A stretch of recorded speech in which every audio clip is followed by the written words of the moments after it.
You'll never look at Mary J. Blige the same way again after this. You're probably familiar with Mary J. Blige, the queen of hip-hop soul, who has won the hearts of millions with her emotional voice and powerful style. But behind all the glitter and fame lies a story that few people truly know. A story filled with challenges, pain, and resilience that only those who truly understand can fully appreciate. In this video, we'll dive into the hidden sides of Mary J. Blige's life, the moments that will make you view her in an entirely different light. Join us as we explore the journey, full of obstacles but also immense strength, that has shaped the woman she is today.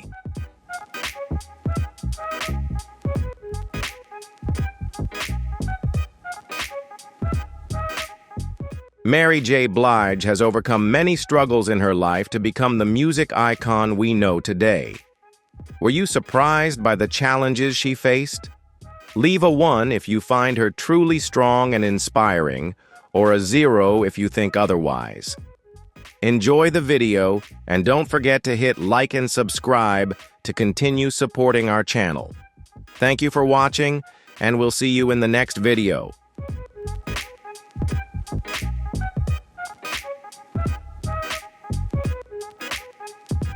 To the world, she was the epitome of perfection, a queen of hip-hop soul. Mary J. Blige, with a once-in-a-generation voice wrapped in power and platinum albums. But to those who truly understand her, she's not just the queen of music. She's a girl from Yonkers, struggling to survive the tough streets, her family, and the wounds of her past.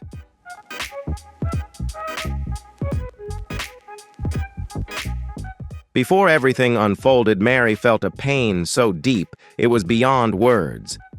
She remembered the moments of despair, when she felt like she no longer wanted to live. That was when she realized she had fallen in love with someone who had hurt her. She said, "I felt that I'd rather stay and take the hits than let him go, because I felt that if I let him go, I would die."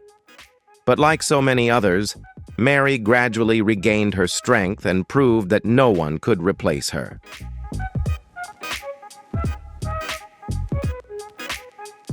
The love story with Diddy was an emotionally charged chapter in Mary's life. Diddy wasn't just a friend, he was a mentor, a protector, and perhaps the biggest source of inspiration in her career.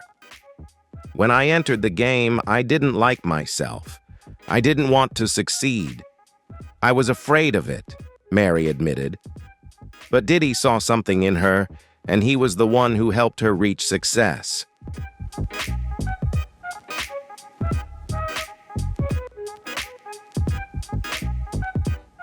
Mary J. Blige has endured not only personal struggles but also turbulent moments in her career.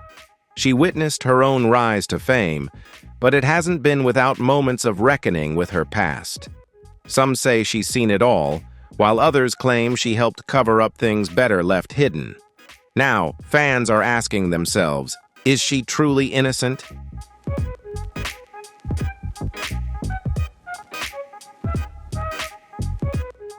Mary J. Blige was born on January 11, 1971, at Forum Hospital in the Bronx, New York. But it wasn't the Bronx that raised her. She grew up in Yonkers, where life was never easy. The Schlobomb housing projects were her home, a concrete jungle filled with violence and gunshots. Domestic violence was an undeniable part of life there, not whispered but screamed through thin walls. Mary was raised by her mother, Cora Blige, a hard-working nurse with a deep passion for music. Cora was a strong woman, captivated by the legendary voices of Gladys Knight, Aretha Franklin, and Chaka Khan. Whenever she played their music, she hoped the strength within those songs would inspire her daughters. However, Cora also carried her own demons. She drank to cope with the pain from her broken marriage.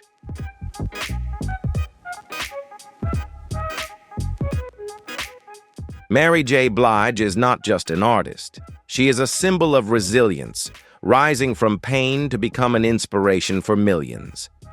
She has not only overcome personal traumas, but also triumphed in the music industry, earning the title of Queen in the hearts of her fans, despite battling many shadows along her journey.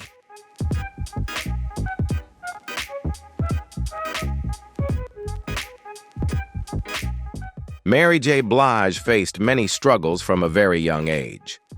Her father, Thomas Blige, left when she was just 4 years old. He was a Vietnam War veteran, battling his own psychological wounds. Though a jazz musician, music couldn't soothe his inner turmoil. He would occasionally appear in Mary's life, only to disappear again, like a ghost.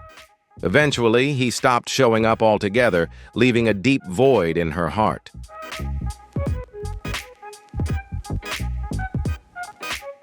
Mary was filled with anger, angry at her father, at everything, and at the world. She recalls a time when she felt as though no one loved her. Love in my house was conditional. Affection was rare, but outside it was even worse. Mary witnessed the women in the Schlobaum housing projects, where she grew up with bruised eyes, torn lips, and sometimes barefoot, running out of their apartments in ragged clothes, screaming for help, but no one came. This became a part of life for her, something she no longer flinched at when hearing the screams in the night.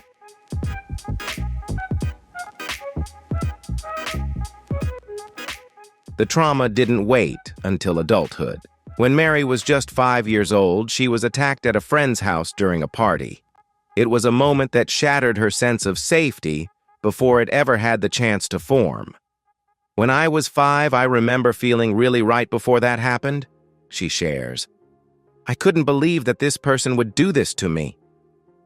That wound stayed with her throughout her life, creating a sense of shame and self-blame, making her believe that she had no worth. She kept silent for many years, partly due to the shame and guilt, thinking that somehow it was her fault.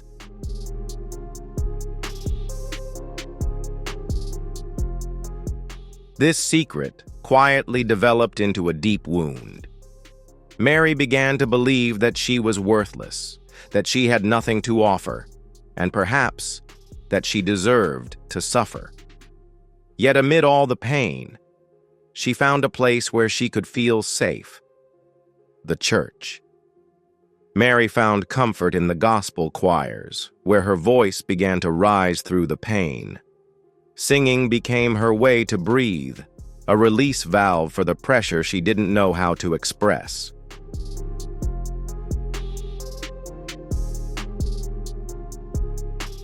At school talent shows, Mary sang with her eyes closed, not because she was shy, but because it was the only way she could disappear.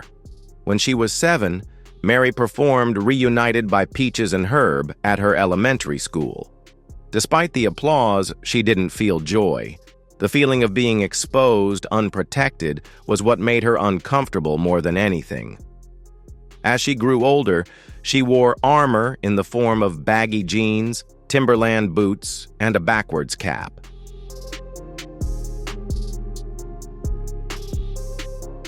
She didn't dress like the R&B stars on TV, but rather to hide herself, to avoid being seen and hurt even more. Mary says, I went through so much as a child and a teenager. I started to change, not because I was a boy, but I wore baggy jeans, Timberlands, and a backwards cap so I wouldn't stand out. Every day was a battle as she walked through the projects and had to look serious, because if she didn't, she risked being attacked, robbed, or worse.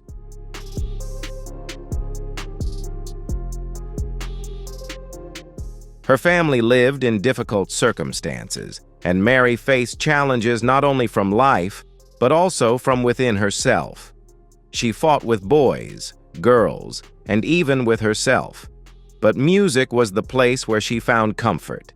Even though the world around her hardened her, music still helped soothe her pain. Even as a little girl, I had insecurities and was always sad, but singing made me feel free, she shares. It was the place where she found solace, the only place she could hold on to.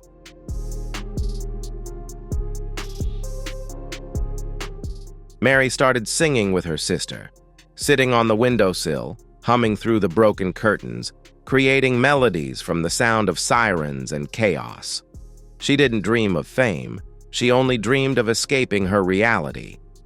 In 1988, she unknowingly stepped out of the shadows of her past, not through a record deal, but through a karaoke booth at the Galleria Mall in Westchester.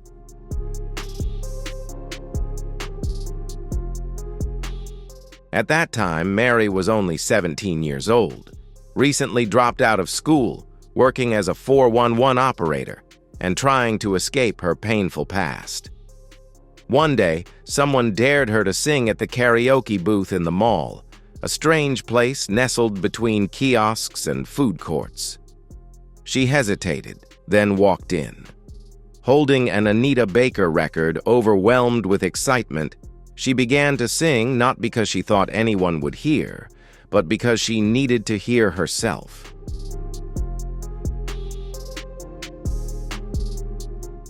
The raw, soulful recording was never meant to go anywhere, but miraculously, it reached the hands of Jeff Redd, a prominent artist at Uptown Records.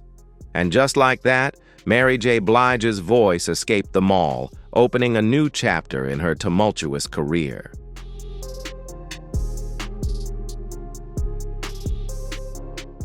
Mary J. Blige's voice eventually reached the ears of Andre Harrell, the founder of Uptown Records. For the first time in the industry, someone didn't want to change her. They just wanted to feel her. Andre didn't hear the polish, he didn't hear the training. He only heard the pain of a girl who had been through so much, a girl who had found her voice. Mary wasn't a diva in the conventional sense.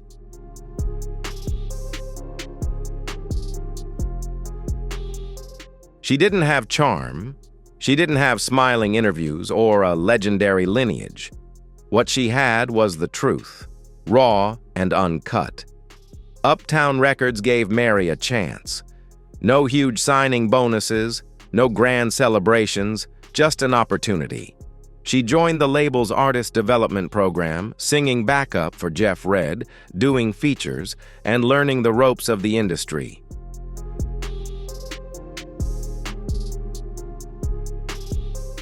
She was still living in the projects, still battling depression, still drinking, still partying, and still trying to avoid the traumas that haunted her like cigarette smoke. But now, she had started recording. In those early days, Mary didn't know how to act like a star, and she didn't pretend. She still wore what she liked: baggy jeans, Timberland boots, and a backwards cap.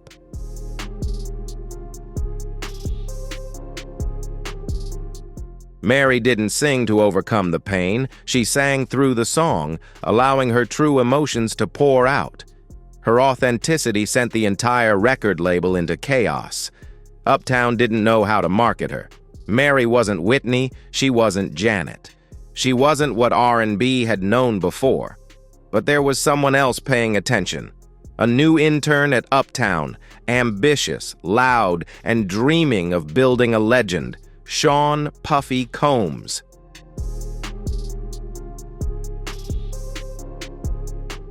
And then, one night, everything started to change.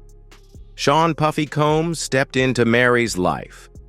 By the time he officially entered her orbit, Uptown Records was already vibrating with her voice. He watched her from the sidelines, recognizing the uniqueness in her sound, the strength and emotion that only Mary could bring. If you also feel the strength and inspiration from Mary's story, don't forget to leave a like and comment with a 1 if you feel as resilient as she is. If you disagree, leave a 0. Make sure to hit subscribe so you don't miss any upcoming videos.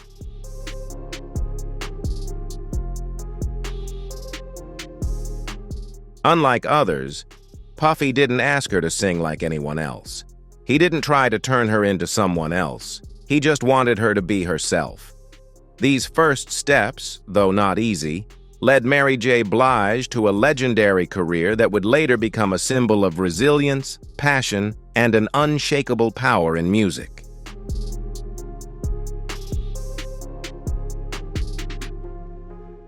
Puffy didn't try to hide Mary J. Blige's rawness with layers of sequins or smooth out her edges. He wanted her to keep that roughness, to hold on to the girl in Tim's whose voice cracked because she was being real. Puffy believed that vulnerability wasn't a flaw but a weapon, and Mary J. Blige was the perfect person for him to harness that power. Together, they didn't just make songs, they created a whole new genre.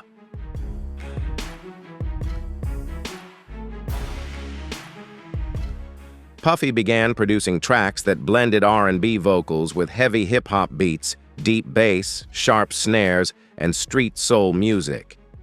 Mary wasn't the kind of performer delivering orchestral ballads like the singers before her.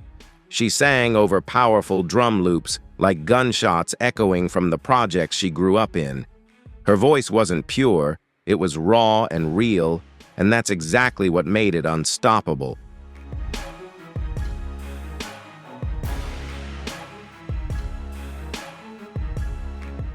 In 1992, the album What's the 411 was released, a title that harked back to Mary's earlier job as a 411 operator, always listening before speaking. But now, the world was listening to her. Songs like You Remind Me and Real Love weren't just hits, they were bold statements. This wasn't just R&B, this was hip-hop soul. And Mary J. Blige wasn't just a new voice, she became a movement.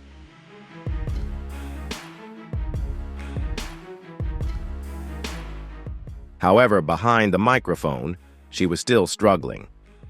The recording sessions weren't easy. Mary drank heavily, often recording while intoxicated, sometimes breaking down mid-session. Puffy pushed her relentlessly, demanding more from her each day. But no matter how much pain she endured, Mary kept showing up. She poured all her heartbreak, self-loathing, and the shame she carried from childhood into her songs. It was all hidden in every lyric. Fans didn't just hear Mary's songs, they felt them. She sang their pain. Black girls who had never seen themselves in the flawless images of pop stars finally had someone with a voice that mirrored theirs, filled with the same agony they carried.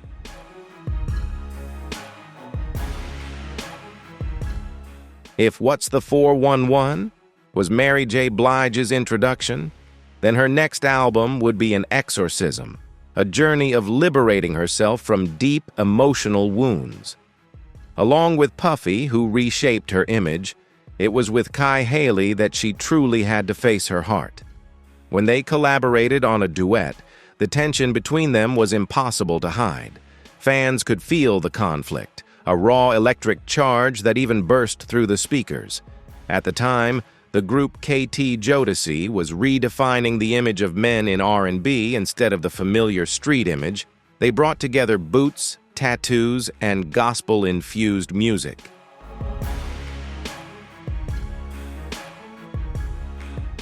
Mary's pain, with her powerful, emotionally charged voice, blended perfectly with Cates's raspy tone. But something like chemistry in the studio began to unravel behind the scenes. Their relationship, intense from the start, slowly grew complicated. Mary, still grappling with childhood trauma and fame that came too quickly, felt a loss of control. Kai, with her wild energy, was just as chaotic. When they were together, everything became heated, easily erupting. Friends began calling them the Ike and Tina of the 90s. While the comparison might have seemed playful at first, it wasn't long before rumors started to spread within the industry.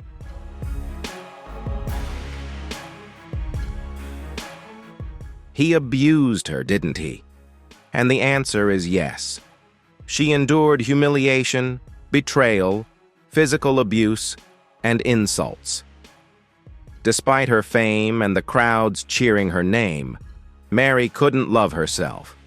She believed she deserved the suffering. She still held on to the hope that Kai would change, thinking it was the price to pay for love. I felt that staying and taking the blows was better than letting him go. I felt like if I let him go, I would die. She lived with that belief, loving and enduring, even as everything was slowly falling apart. There were moments of joy, laughter, and the illusion of being the hottest couple in music, but inside, Mary was slowly breaking down.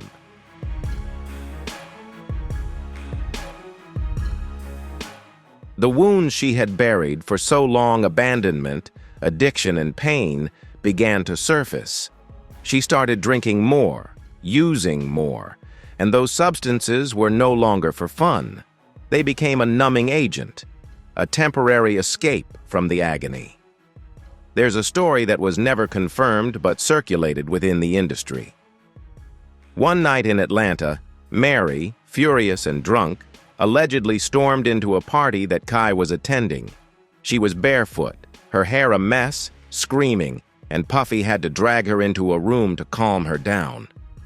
It was in that moment she felt herself falling apart, losing control, and all of that collapse played out right in front of the public eye.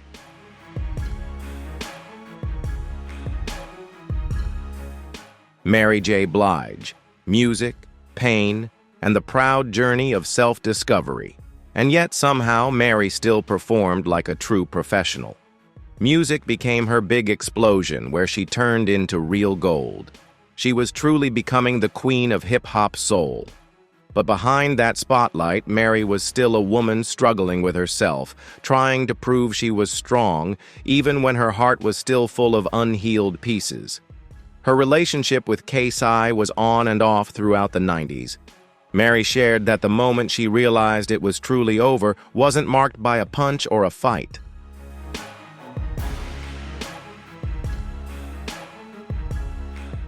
It was during an interview in 1995, while in the UK, that K-Psy was asked whether he was going to marry Mary. He laughed, shrugged, and said, "That's not serious."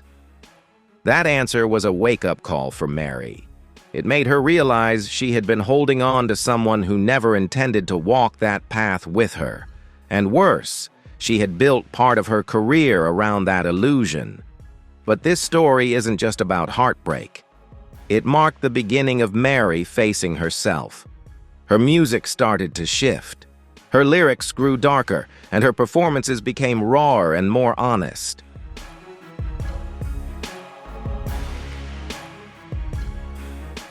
This was no longer the Mary J. Blige from What's the 411. This was the My Life era. And with Before the Rebirth, Mary created an emotional, soul-deep musical storm, like a diary of depression, addiction, and unhealed trauma. During this time, Mary drank heavily, not at parties, but alone. Cognac for breakfast, champagne in the studio, and sometimes she'd even bring a bottle to interviews just to feel numb.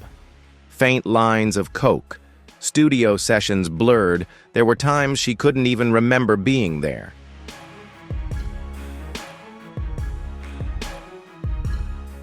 In an especially dark moment in her apartment, Mary admitted that the problem had become bigger than she could have ever imagined. She said, "It was bigger than me, and it was definitely coming for me. So I thought, this is it, let's go." She remembers sitting on her bed, feeling like her soul was about to leave her body. "I cried and said, 'Please, God, no, not now, I don't want this.' I prayed like I remembered praying.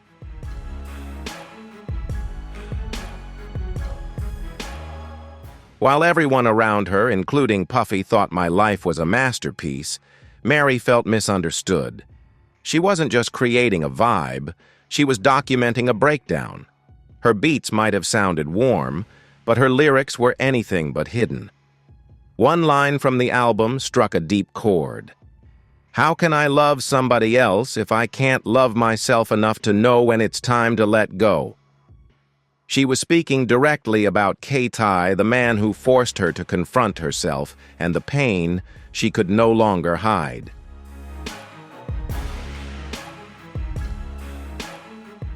Mary J. Blige's relationship was falling apart, riddled with constant arguments, physical abuse, and a deep sense of insecurity.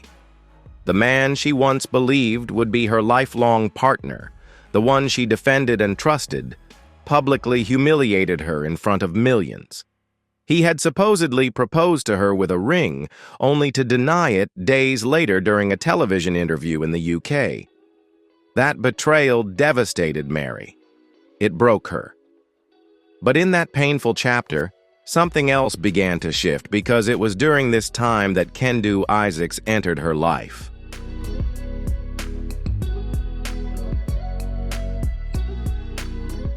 Kendu was a calm and grounded man, working behind the scenes in artist management. Mary first met him while working in the studio with Queen Latifah's team. He wasn't flashy, nor was he caught up in the hype of the entertainment industry. He was simply steady, and that steadiness made Mary feel, for the first time in a long while, truly seen and protected. It marked the beginning of something new in her life, a shift from chaos toward stability, or at least the hope of it.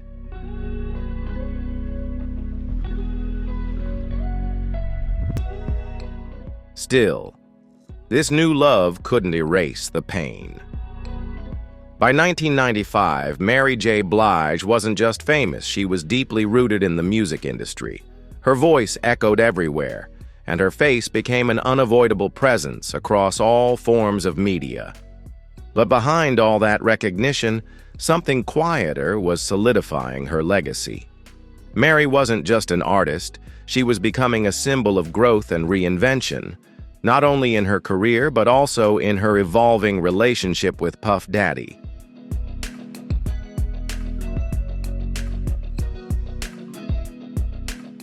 Puffy, who had once been a clumsy intern in the studio, was now Sean Puffy Combs' executive powerhouse behind Bad Boy Records.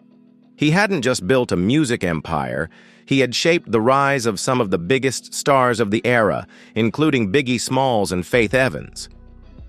Puff had become a force in the music industry, and Mary remained an essential part of that journey. Her presence, voice, and authenticity were deeply woven into the legacy he was building.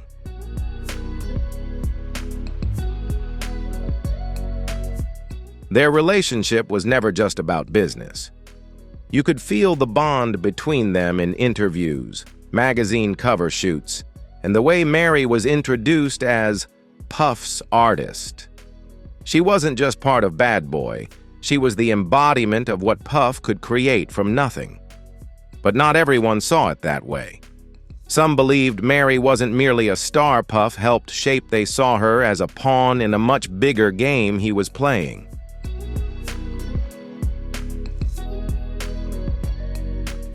Mary stood by Puff throughout this journey, witnessing the arguments, the deals, and the whispered networks within the industry. And over the years, questions continued to surface. What had Mary seen during those years? What did she know about the dark secrets of the music world? Insiders claim that Mary attended parties that would later become the subject of court records and documentary films. Her story, with all its secrets and complex relationships, remains an integral part of the tumultuous journey of the music industry.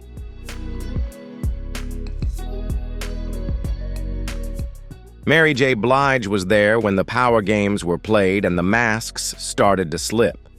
Some believe that her silence during those years wasn't out of loyalty, but out of survival. Throughout that time, she never said too much. Her interviews were brief, carefully curated, but you can't live close to the fire without smelling the smoke. And surely Mary witnessed more than she was ever willing to reveal.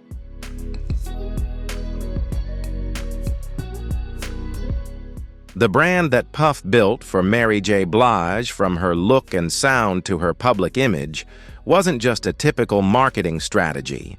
It was the story of a woman carrying pain and secrets that couldn't be hidden. While Puff soared, building Bad Boy into an empire and receiving endless accolades, the scars on Mary's soul deepened. She wasn't just a star, She was a woman being reshaped, repackaged while carrying secrets that no one could see.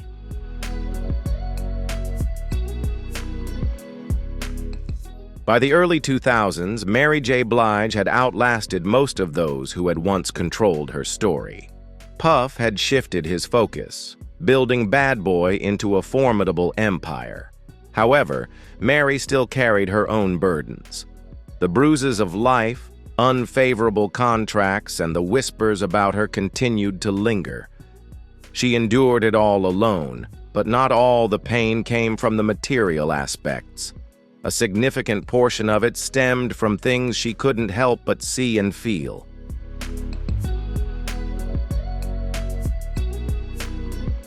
When she began to share the things she had suppressed for so many years, the weight of her words shattered the air like glass. Mary didn't share just for attention or to make headlines. She shared because she had no other way to keep going. The industry could cheer for her success, but even then, she still didn't feel safe. Not in love, not in her work, and not even in herself. Her life was still full of struggles.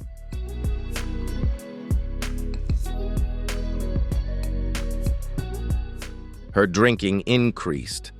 The cracks in her mask became more apparent, and one night she swore it felt like her soul was trying to leave her body.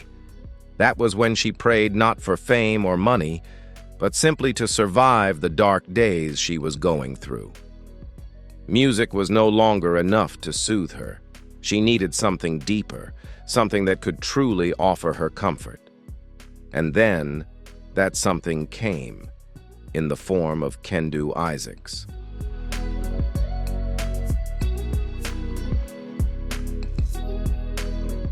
At first, when Mary met Kendu Isaacs, she felt as though she had been saved. He brought stability, maturity, and the presence of a father figure.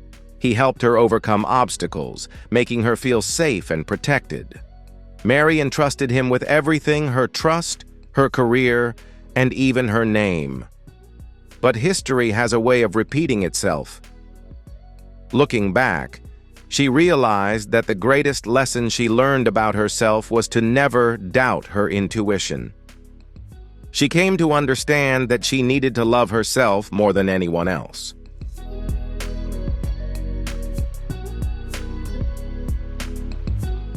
Years later, when Mary filed for divorce, she found herself back at square one. Once again, she felt shattered, betrayed, and silently wounded.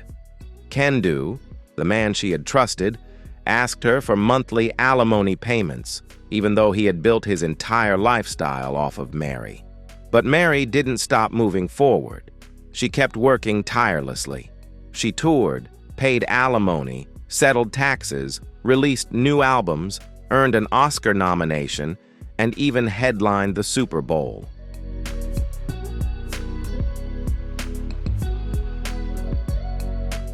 That's the thing about Mary J. Blige. Even though the world tried to rewrite her story, she always held the pen to write her own life. Despite facing countless challenges, Mary never gave up.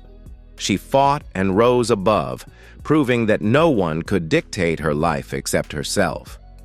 And whether she's the strong woman on stage or the one navigating real life, Mary J. Blige will always be the one holding the pen to tell her own story.